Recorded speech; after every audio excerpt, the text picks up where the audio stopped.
helicopters against the moonlight, our holy mother of the midnight. And if we live forever, let us live forever tonight.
What if there's no answer to the questions that keep us up at night?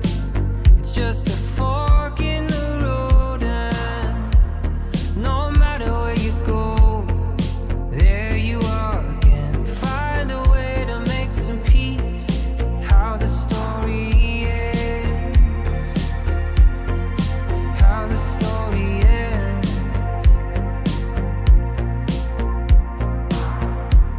Are we running out of time to see what this could be? I wanna start again.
Welcome to GameSack.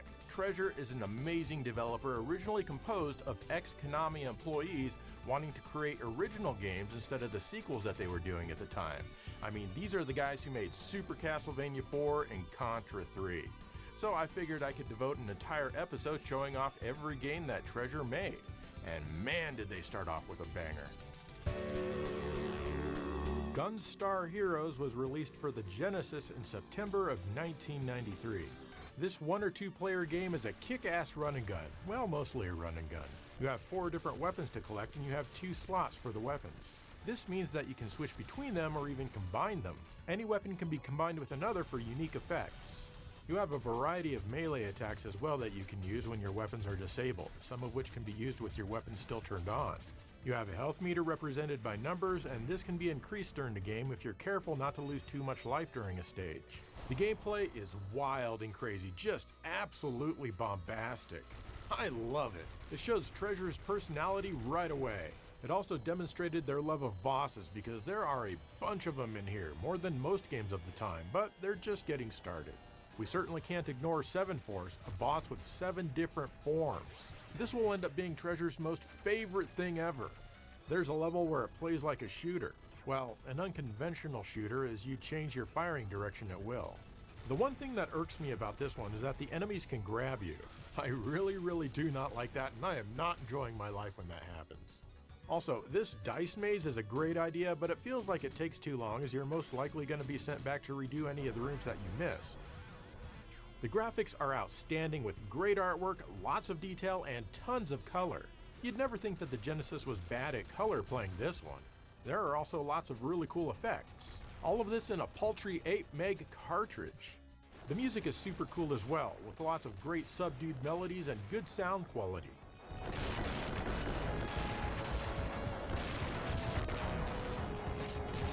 The best thing about this one might be that it came with a fruit roll-up.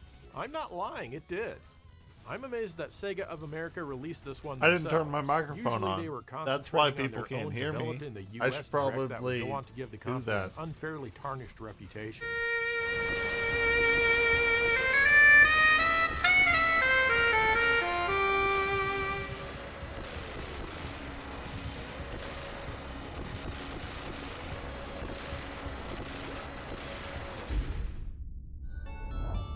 Oh, and Barry Next, we have sucks. McDonald's Treasureland Adventure, released only a couple of weeks after Gunstar Heroes in Japan. I like how this game has treasure in the title. You control Ronald McDonald. You remember Ronald McDonald? If you're watching this channel, you probably do. Congratulations, you The fun are game. old. The fun This one. actually It's a started good one. development It's before not a bad Gunstar one. Heroes, but took a bit longer because the staff had to constantly this take is like breaks a to Saturday eat delicious for me. double cheeseburgers and chicken McNuggets. Probably with hot mustard sauce, at least I that's do my like choice. As you can see, McNuggets. this one is a platformer. You can jump, shoot magic as your attack, and use your scarf to ascend at certain points in the level. This game is Dude, extremely I'm- difficult on the normal mode. You'll have problems even hitting some of the bosses. The enemies in the upper levels take so many hits to defeat that they're not I'm sorry, but like John Wayne Gacy kind of noped out all kinds of clowns, and then we have, I don't know, we got It from that, right? Like It, Pennywise, whatever you want to call it, pretty bad. It's not the best. even worth fighting. This is probably why the game And, defaults and to I the love beginner McDonald's. difficulty. I'm a You come across stupid shops fat during some levels where American. you I sell love stuff to McDonald's, yourself. but Is that what's going on? There are also some bonus areas where you can pay to play a puzzle game where you need to match 3 tiles of the same thing. This is pretty stiff, but I guess it's a nice way to waste the money. The graphics are once again full of color. Not as nice as Gunstar Heroes as it doesn't have as many impressive effects, but it certainly makes it way better than Gladiators, which is the other McDonald's game on the console. It sounds better as well, fun music, and overall a pleasant vibe. This is a good game, but time it we're could be having. even better if it spent more time in the oven. I don't feel that it's accessible to the target audience, which is young children. no, children need to play hard games. Maybe not this one though. Maybe that's not the best of what people need to be playing.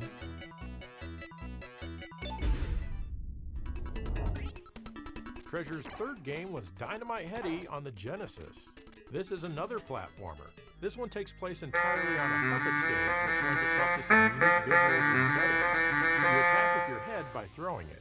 At some points, you can even change your head Donkey Kong temporarily for Country enhanced attacks or what have you. If you don't like the head that you have, you can always cancel it with the A button. Well, that is unless you get this crappy head. Then you're going to have to wait it out. This one will remind you of both Gunstar Heroes and the McDonald's game. This scene looks like it was lifted straight out of Gunstar Heroes, for example. And it even has a set of stages that play like a shooter. You use imitation your head to help is the boost you most up to new sincerest platforms, just form like of Treasure flattery Island Adventure. or something. Be careful, because sometimes you get taken to a bonus game where you need to use your head to bounce these basketballs into the basket. Yeah, I consider this a punishment to the player because it lasts forever. The gameplay is... I know. I used to play basketball. It's the only sport I ever played. I played it for about 6 months. I did as well as anyone would think I would do. I'm very tall, very like lanky and wish. But no, I was awful. I was actually awful.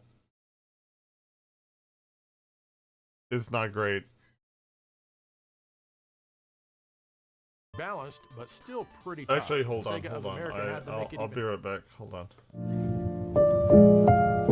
We'll watch this in a minute.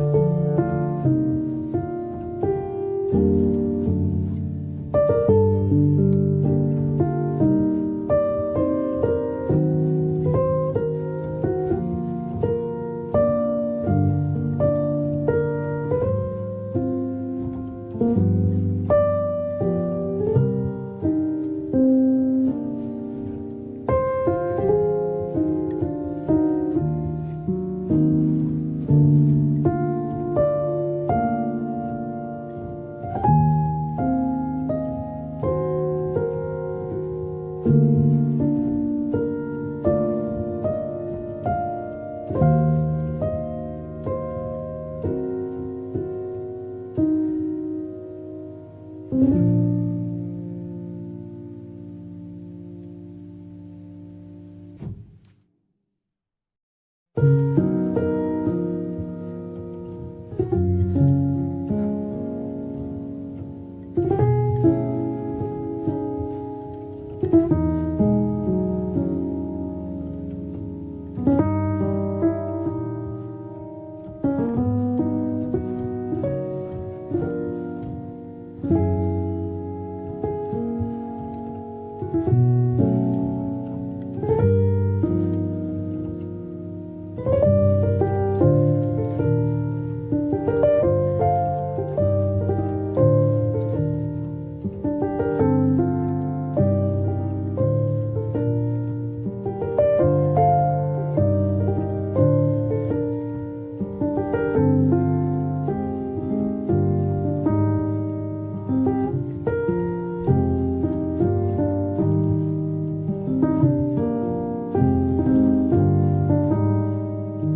Alright, I'm back, baby.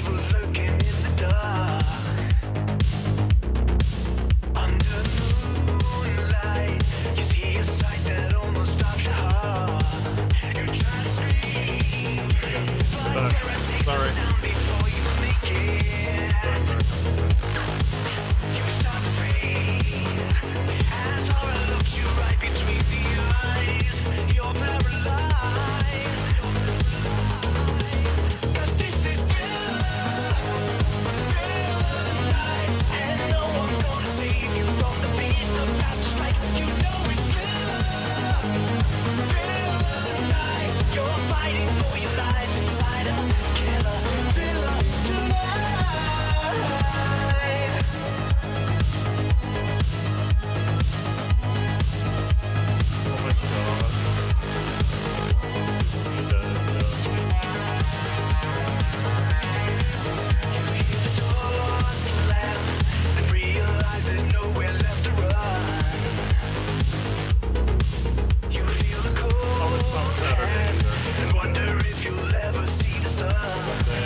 Thank you, Sega of America. Boy, they sure love to meddle where they weren't welcome. They also changed the graphics of a few things here and there, as well as the names of the stages. Most stage names are now puns parodying movie titles. Toys That's in the pretty hood, exciting. like boys in the hood. The graphics are once again full of color and a joy to look at. There are plenty of effects here as well. I really like this stage where it keeps tilting towards you. You're not really in any danger of falling off, but it's still a cool idea. The music is mostly pretty good, nothing worth complaining about. There are a bunch of voices in here as well, and the quality is really good. Try this one out if you want a challenge.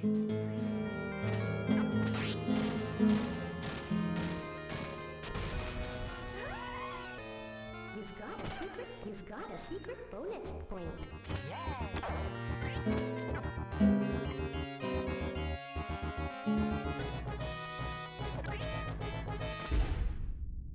Treasure games are fun. What an Next is interesting Yu Yu Hakusho idea Makyo for a Toitsusen for the Mega YouTube Drive. video, for sure. This is one of two Yu Yu Hakusho games for the Mega Drive, but this is the only one by Treasure. It's based on a manga, because of course it is. This is a fighting game where you play as various characters. It will feel familiar if you're used to fighting games for the most part. Up jumps and you have a few special moves that are done Street Fighter style. You have a block button, but of course I never press it out of spite for that design choice. Where are my hold back homies at? Buttons A and B are your attacks. A seems to be your left side and B are the right-handed attacks.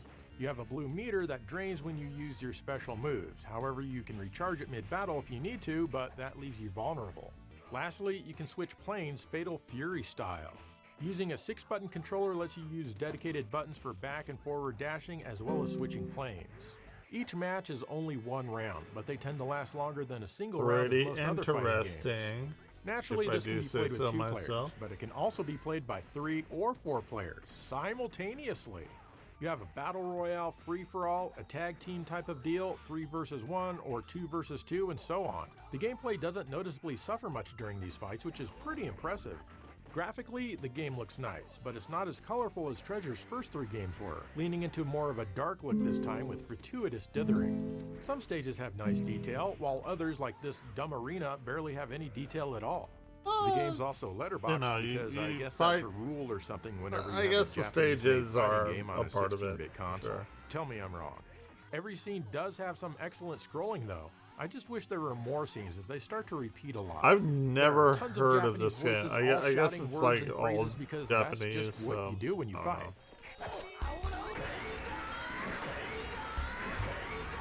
The voices are a little grainy and a step down in quality from Dynamite Heady, but there are often multiple digitized sounds playing at the same time. The music sounds great, and the don't know. composition is mostly pretty good. This one wasn't released in English territories because of the license, obviously. It looks pretty fun, I guess, for something.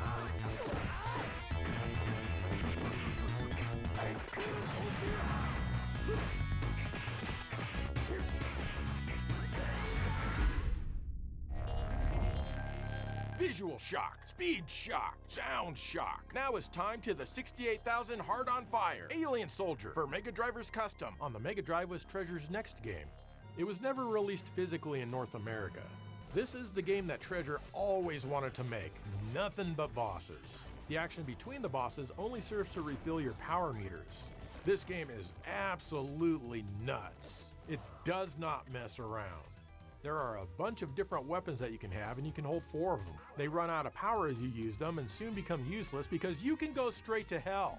The less power your weapon has, the less damage it inflicts. You can switch weapons at any time, but it's a tad cumbersome as the action doesn't stop to wait for you. You have a teleport dash that you can do by pressing down and jump. You're invincible while doing this. If your life bar is flashing, that means you can do the flame teleport, which does massive damage if it connects with the boss's weak spot. The graphics are incredibly cool, with tons of effects, nice color, and very well drawn artwork. Naturally, each boss is unique and, of course, strange, with lots of thought put into their designs. The sound and music are also great, very reminiscent of Gunstar Heroes, especially during this game's version of the 7th Force boss, which takes about 7 hours. 7 hours. Pretty funny. The game's Quite biggest funny. flaw might be the extreme difficulty, which limits its potential audience. It's very hard, even on the easy setting. Like, screw this water level in particular. Still, this is a trip worth taking, even if you need to use a cheat to see everything. Hey, no shame in that for this one.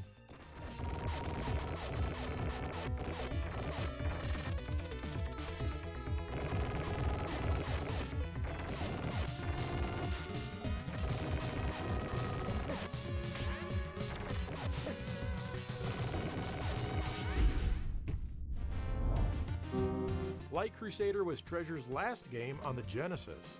This one is an isometric action RPG that might remind you of Landstalker. Unlike that one, this one uses the entire I have played screen. this. The controls are also leagues better, as here you walk in the direction that you press, and you can even move in a full 8 directions. Take that, Pretty Landstalker. good. You move around the Pretty towns, good. talk to people, explore the countryside, and naturally move through dungeons and solve their puzzles. They wanted to be The Zelda control is so mostly bad. great, though the collision can be a They bit weird. really wanted to especially when be you're trying to browse Zelda items so in the bad. various And shops I'm the a big fan of like dialogue keeps popping up. isometric shit, but it's like still maybe workable. not You have a basic menu which is easy to navigate and also lets maybe you see not a map. for The game old definitely has some arcade consoles. roots, like when you enter a room and you're sometimes told what to do. Ish. I don't know. I don't know why, but I absolutely love that. Of course, you'll have to contend with dastardly bosses as well. The graphics here are mostly excellent and a step above Landstalker in many ways, at least the environments. Your sprite, though, is a bit lanky and the animations are perhaps a bit awkward. The music is fantastic and quite fitting for the game.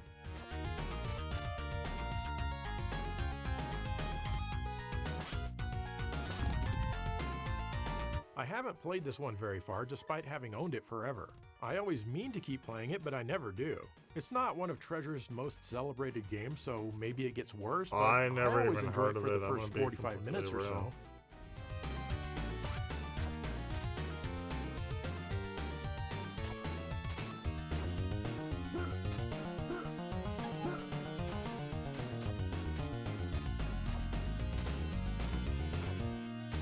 I have no idea about this game. I mean, it looks kind of fun a little bit, but maybe not. You'll like, notice a that lot. I'm not including ports to the Game Gear like Gunstar Heroes, Dynamite Heady, and McDonald's Treasure Land because, well, those ports weren't handled by Treasure. So anyway, let's get into Treasure's 32-bit Did not know that. and, by extension, Interesting. 64-bit era. Ooh. Actually, hold on. I am going to go get food, and then I'm gonna come back, and then we'll continue.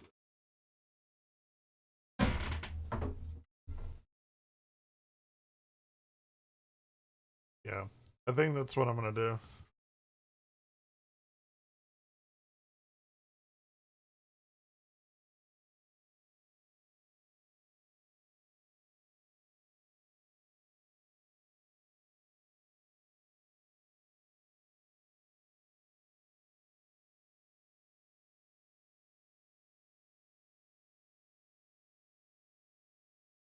I didn't even realize it was like nearly 1 o'clock. Guardian Heroes on the Yeah, I'll be right back.